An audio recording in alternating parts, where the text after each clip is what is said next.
Bismillahirrahmanirrahim. Dear students, Assalamu alaikum. Today we are going to start our first lecture on accounting information system.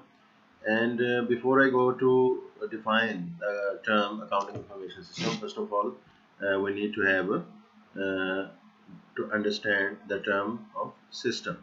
So accounting information system consists of three terms: accounting, information, and system. So first of all, I will define the term of the system. A system is a group of two or more interrelated components or subsystems that serve a common purpose. तो system जो है वो दो या दो से ज़्यादा आपस में इस तरह से इंटररिलेटेड कंपोनेंट्स पर मुश्तमिल होता है कि वो एक कॉमन जो है एक गोल एक मकसद जो है उसको सर अंजाम देते हैं। अब हम आते हैं सिस्टम की एग्जांपल्स की तरफ। तो इसके अंदर कुदरती तौर पे पाए जाने वाले सिस्टम्स भी हैं, नेचुरल सिस्टम्स जो कि अल्लाह ताला की ज़ात ने उनको बनाया है। System naturally occurring where others are artificial, कुछ जो है वो आर्टिफिशियल सिस्टम्स हैं। Natural systems range from the atom, आपने साइंस में पढ़ा होगा एटम के अंदर एक पूरा एक निज़ाम होता है और ये इसके अंदर इलेक्ट्रॉन्स हैं, प्रोटॉन्स हैं और न्यूट्रॉन्स हैं। ये एक सिस्टम है। इसी तरह से यूनिवर्स, पूरी कायनात, ये एक पूरा सिस्टम है। इस सिस्टम के अंदर गैलेक्सीज हैं, स्टार्स हैं, प्लैनेट्स हैं, मून्स हैं, ठीक है। तो इसके अलावा आर्टिफिशियल सिस्टम में की एग्जांपल हम ले सकते हैं कि वो एक फॉर एग्जांपल एक कार की, एक ऑटोमोबाइल की हम एग्जांपल लेते हैं। तो इसको इसके ज़रिए समझते हैं कि एक सिस्टम क्या होता है। तो एक ऑटोमोबाइल के अंदर जो है एक फ्यूल सिस्टम है। फ्यूल सिस्टम के अंदर जो है उसके सब सिस्टम्स हैं, फ्यूल टैंक है, फ्यूल पंप है, फ्यूल इंजेक्टर है, फिर प्रोपल्शन सिस्टम है जिसके अंदर जो है वो गाड़ी में इंजन आ जाता है, ट्रांसमिशन है, रियर एक्सल है, इसी तरह इलेक्ट्रिकल सिस्टम है, लाइट्स हैं, इग्निशन है वगैरह वगैरह, और इस तरह ब्रेक सिस्टम है। तो डेफिनेशन पे वापस आते हैं कि एक सिस्टम जो है उसकी वो क्या चीज़ होती है कि उसके अंदर बहुत सारे सब सिस्टम्स होते हैं और उनका मकसद क्या होता है, to serve a common purpose. और वो कॉमन पर्पस यहाँ पे क्या है कार के लिए कि आपको कन्वेंस प्रोवाइड करता है। अच्छा, अब सिस्टम से हम अपने बड़ी तेज़ी के साथ अपने जो है मतमे नज़र जो कि हम इंफॉर्मेशन सिस्टम है उसकी तरफ आते हैं। जैसे कि अकाउंटिंग इंफॉर्मेशन सिस्टम में मैंने कहा कि तीन उसके हिस्से होते हैं। अकाउंटिंग, तीन वर्ड्स उसके अंदर आते हैं, अकाउंटिंग, इंफॉर्मेशन और सिस्टम। हमने पहले सिस्टम को डिफाइन किया, अब मैं आपकी तरफ आता हूँ इंफॉर्मेशन सिस्टम की तरफ। अब सिस्टम हमने एक कार की मिसाल ली, वो एक सिस्टम था। इसी तरह इंफॉर्मेशन सिस्टम ये एक सिस्टम की एग्जांपल है। तो उसकी डेफिनेशन यही है कि इंफॉर्मेशन सिस्टम जो है उसके अंदर कुछ सब सिस्टम्स होंगे, उन सब का मकसद जो है वो उस सिस्टम का एक कॉमन पर्पस होगा। और वो कॉमन पर्पस क्या होगा, वो ये होगा कि वो इंफॉर्मेशन को प्रोसेस करेंगे और वो इंफॉर्मेशन जो है किसी के काम आएगी, और इस बारे में अब हम देखते हैं। तो information system is the set of formal procedures by which data are collected, processed into information and distributed to users. तो डाटा कलेक्ट करना और उसको प्रोसेस करना इंफॉर्मेशन की शक्ल में और उसको डिस्ट्रीब्यूट करना यूजर्स की तरफ। तो अगर आप इसको अपने जहन में विजुअलाइज करें डेफिनेशंस को, अकाउंटिंग की डेफिनेशन को, तो accounting, financial accounting is the process of recording, summarising and communicating और रिपोर्टिंग जो है आपके जहन में आ रहा होगा। ये फाइनेंशियल इंफॉर्मेशन को जो है कलेक्ट करना, प्रोसेस करना और फिर डिस्ट्रीब्यूट करना टू यूजर्स। तो ये डेफिनेशन 100% जो है अकाउंटिंग इंफॉर्मेशन सिस्टम पे पूरी उतर रही है। तो अब हम जल्दी से आते हैं अकाउंटिंग इंफॉर्मेशन सिस्टम की तरफ। तो सबसे पहले हमने सिस्टम की डेफिनेशन को देखा, उसके बाद इंफॉर्मेशन सिस्टम की डेफिनेशन को देखा, और फिर अकाउंटिंग के प्रोसेसेस को जब सोचा तो वो फुली एक इंफॉर्मेशन सिस्टम की तरह काम करते हुए महसूस हुए। तो फिर साबित हुआ कि accounting information system is also a information system. तो अकाउंटिंग इंफॉर्मेशन सिस्टम के कुछ होते हैं सब systems. Systems process financial transactions and non-financial transactions that directly affect the processing of financial transactions। तो डेफिनेशन समझने इसको, वो ये हुई कि अकाउंटिंग इंफॉर्मेशन सिस्टम के जो सब सिस्टम्स होते हैं वो प्रोसेस करते हैं फाइनेंशियल ट्रांजैक्शंस को, और कुछ नॉन फाइनेंशियल ट्रांजैक्शंस को भी जो है वो करते हैं प्रोसेस।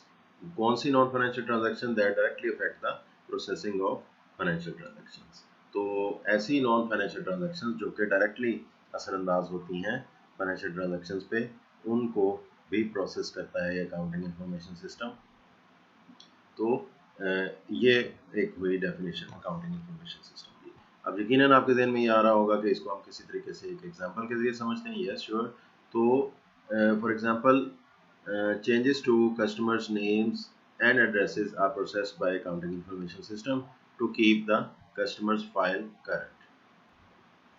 तो हम सबसे पहले इस डेफिनेशन की रोशनी में, अकाउंटिंग इंफॉर्मेशन सिस्टम की डेफिनेशन की रोशनी में हम देखते हैं कि ये फाइनेंशियल ट्रांजैक्शन और नॉन फाइनेंशियल ट्रांजैक्शंस में क्या फ़र्क है। इससे पहले कि हम फाइनेंशियल ट्रांजैक्शंस की तरफ आएँ तो इसको भी टर्म को ब्रेक डाउन कर लेते हैं। फाइनेंशियल ट्रांजैक्शन में एक इम्पॉर्टेंट टर्म है ट्रांजैक्शन।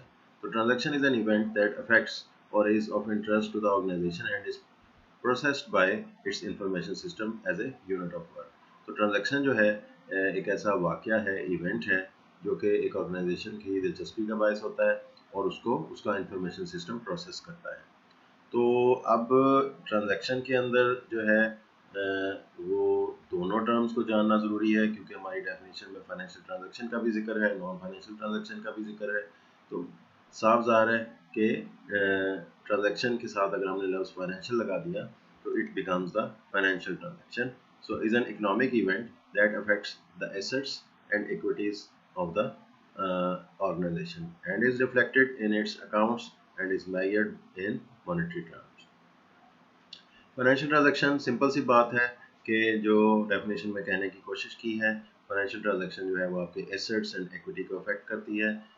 वैसे भी आप अकाउंटिंग के स्टूडेंट हैं, इस चीज़ को जहन में रखिए कि स्टेटमेंट ऑफ फाइनेंशियल पोजीशन किसको कहते हैं, जो कि एक ऑर्गेनाइजेशन की फाइनेंशियल पोजीशन को शो करती है। आपको पता है दैट इज़ बैलेंस शीट, जो कि मुश्तमिल होती है assets equal to liabilities and equity को।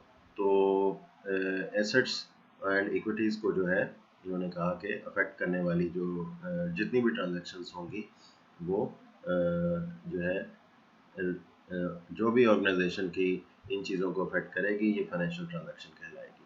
तो रह गया ये कि टर्म इसमें लायबिलिटी नहीं आई, तो इसमें जनरली स्पीकिंग उन्होंने लायबिलिटीज़ को इक्विटी कंसीडर कर लिया शायद। अब हम इसकी एग्जांपल देख लेते हैं। Sales of products to customers, obviously इसमें कुछ नंबर होंगे, ये सेल्स हो जाएगी, सेल्स है, परचेज है, परचेज ऑफ फिक्स एसेट्स है, परचेज ऑफ करंट एसेट्स है, कैश डिस्बर्समेंट है, कैश रिसीट्स है, ये सब फाइनेंशियल ट्रांजैक्शंस की एग्जांपल्स हैं। अब हम आते हैं नॉन फाइनेंशियल ट्रांजैक्शंस की तरफ। Are events that do not meet the narrow definition of a financial transaction. For example, adding a new supplier of raw materials to the list of valid suppliers is an event, may be processed by the enterprise information system as a transaction। तो एक और इसकी example मैं आपके साथ share करता हूँ कि जिस वक्त ऑर्गेनाइजेशन जो है कुछ परचेज करने का इरादा रखती है, तो वो उसके लिए कुछ सप्लायर्स को चूज़ करती है। उन सप्लायर्स की प्रोफाइल जो है वो मुंतखब की जाती है और उन पहले से मौजूद, मिसाल के तौर पे 2 सप्लायर्स हैं, उसके अंदर एक और सप्लायर को लिस्ट में शामिल कर लेना, तो ये एक तरह से नॉन फाइनेंशियल ट्रांजैक्शन है। और अगर वो नया शामिल होने वाला सप्लायर जो है हमारा नेक्स्ट जो है हम उसे परचेज करने के लिए जा रहे हैं, परचेज करने जा रहे हैं और वो हमारा नेक्स्ट सप्लायर बन जाता है और वो हमें इस तरह से बिड्स करता है कि हम उसको जो है वो मुंतखब कर लेते हैं नेक्स्ट टाइम के लिए। तो अब ये नॉन फाइनेंशियल ट्रांजैक्शन जो है ये डायरेक्टली अफेक्ट करने वाली बन गई हमारी फाइनेंशियल ट्रांजैक्शन को। तो इस तरीके से और भी इसकी एग्जांपल्स हैं जी। अब हम वापस आते हैं अपनी एग्जांपल की तरफ, जो कि अकाउंटिंग इंफॉर्मेशन सिस्टम के तहत हमने देखी थी कि changes to customers names and addresses are processed by accounting information system to keep the customer file current. ये इस एग्जांपल से भी एक ज़्यादा बेहतर एग्जांपल ये हो सकती है कि अकाउंटिंग इंफॉर्मेशन सिस्टम को हम मेंटेन करते हैं किसी सॉफ्टवेयर के ज़रिए। उस सॉफ्टवेयर के अंदर हम जो है अपने कस्टमर्स के जो है वो नेम्स को ऐड करते हैं। उसको ऐड करना ऑब्वियसली ऊपर दी गई डेफिनेशन के एतबार से जो है फाइनेंशियल ट्रांजैक्शन नहीं है, लेकिन it is directly related to the financial transaction. हमारा कस्टमर जो है उसको हमने चीज़ें सेल आउट की हैं, लेकिन उसके नेम्स और एड्रेसेस को फर्स्ट टाइम ऐड करना या उसके अंदर चेंजेस लेके आना, ये अकाउंटिंग इंफॉर्मेशन सिस्टम में जो है वो एक नॉन फाइनेंशियल ट्रांजैक्शन है, लेकिन ये उससे रिलेटेड है। एनी हाउ, तो although not technically financial transaction, these changes provide vital information for processing future sales to the customers। तो ये इंफॉर्मेशन जब हम ऐड करते हैं तो ये जो है बहुत अहम होती है अकाउंटिंग इंफॉर्मेशन सिस्टम में, और इसका ऐड होना ज़रूरी है। अब हम जो है इसको गौर से देखते हैं कि ए फ्रेमवर्क फॉर इंफॉर्मेशन सिस्टम, ये इस डायग्राम के अंदर बहुत वाज़ेह तौर पे आपको दिखाया जा रहा है कि इसके अंदर इंफॉर्मेशन सिस्टम है।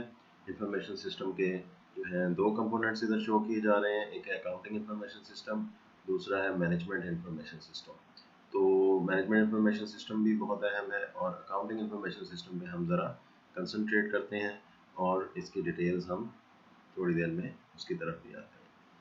तो अकाउंटिंग इंफॉर्मेशन सिस्टम में जो है तीन उसके कंपोनेंट्स किए गए हैं। You can see general ledger, जो कि उसमें फिर फर्दर जो है फाइनेंशियल रिपोर्टिंग सिस्टम आ जाता है। लेजर से जो है फाइनेंशियल स्टेटमेंट्स बन जाती हैं, दैट इज़ जनरल लेजर और financial reporting system. Second one is transaction processing system. इसके डिटेल्स जो हैं आप देख सकते हैं, और नीचे चैप्टर भी बता दिया गया है कि कहाँ पे हम इसको कवर करेंगे। ट्रांजैक्शंस जितनी इकसाम की होती हैं, revenue cycle, expenditure cycle and conversion cycle. तो ये तीन इसके पार्ट्स होंगे। तीसरा जो हिस्सा इंफॉर्मेशन सिस्टम है that is management reporting system. Management को जो है कुछ रिपोर्ट्स रिक्वायर्ड होती हैं, वो अवेलेबल डाटा की मदद से अकाउंटिंग इंफॉर्मेशन सिस्टम उनको मैनेजमेंट को भी रिपोर्ट्स प्रोवाइड करेगा। और ट्रांजैक्शन प्रोसेसिंग सिस्टम के हमने तीन हिस्से किए हैं, expenditure cycle, conversion cycle and revenue cycle. इसकी हम डिटेल के अंदर जा रहे हैं, क्योंकि यही जो है आगे चल के हमारा डिटेल्ड कोर्स बनने जा रहा है। तो ट्रांजैक्शन प्रोसेसिंग सिस्टम जो है उसके अंदर एक्सपेंडिचर साइकिल है। एक्सपेंडिचर आपको अच्छे तरीके से पता है कि उसमें परचेजेस होती हैं, परचेजेस इन्वेंटरी की होती हैं, ठीक है, और या फिक्स एसेट की परचेज होती है। फिर जिस वक्त हम जो है एक्सपेंडिचर करने जा रहे हैं तो हमें कैश भी डिस्पर्स करना पड़ सकता है, ठीक है, और हम पेरोल प्रोसेसिंग करते हैं, अपने एम्प्लॉयज़ को सैलरीज पे करते हैं, तो ये इस तरह से हो जाता है। कन्वर्जन साइकिल, जैसे कि लव से आपको ज़ाहिर है हो रहा है कि कुछ कन्वर्ट किसी चीज़ को करना है, तो वो हम रॉ मटेरियल्स को फिनिश प्रोडक्ट्स में कन्वर्ट करते हैं। उसके लिए दो सिस्टम्स हैं, उसके सब systems accounting information system and production planning and control system. And finally is a revenue cycle and consists of sales processing system and cash receipts system। तो इन सब सिस्टम्स को देखते हुए जो है हम नेक्स्ट जो है हमारे जितने भी लेक्चर्स होंगे इंशाल्लाह, और हमारा कोर्स भी इसी तरीके से इसी टेबल पे डिपेंड करेगा। ये टेक्स्ट बुक आपको प्रोवाइड कर दी गई है, इसको आप देखें, पढ़ें, और इंशाल्लाह हम बाकी फिर नेक्स्ट लेक्चर में डिस्कस करते हैं।